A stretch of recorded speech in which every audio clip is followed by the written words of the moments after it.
రామారావు గారి గురించి ఒక్క మాటలో చెప్పాలంటే తెలుగు వైభవం. ఆయన జీవితం కూడా వడ్డించిన విస్తరి కాదు.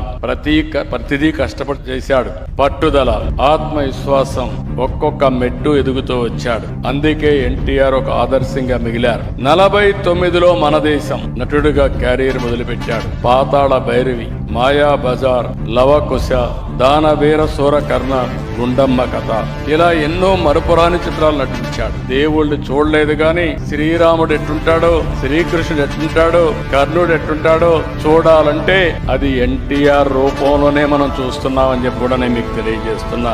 సినిమాల్లోనే కాదు, ఒక రాజకీయాల్లో ఒక ఆదర్శ నేత. ఏ దేశానికి సంక్షేమ కార్యక్రమాలు ఇవ్వచ్చని చెప్పినటువంటి నాయకుడు నందమూరి తారక రామారావు గారు.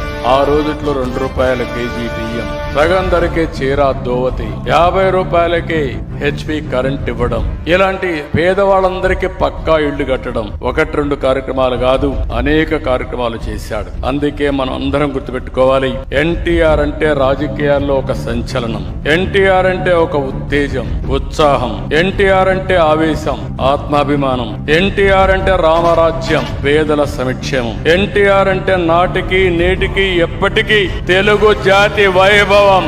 అందుకే ఆలోచిస్తున్నాం, అమరావతిలో ఎన్టీ రామారావు గారు శాశ్వతంగా గుర్తుండే విధంగా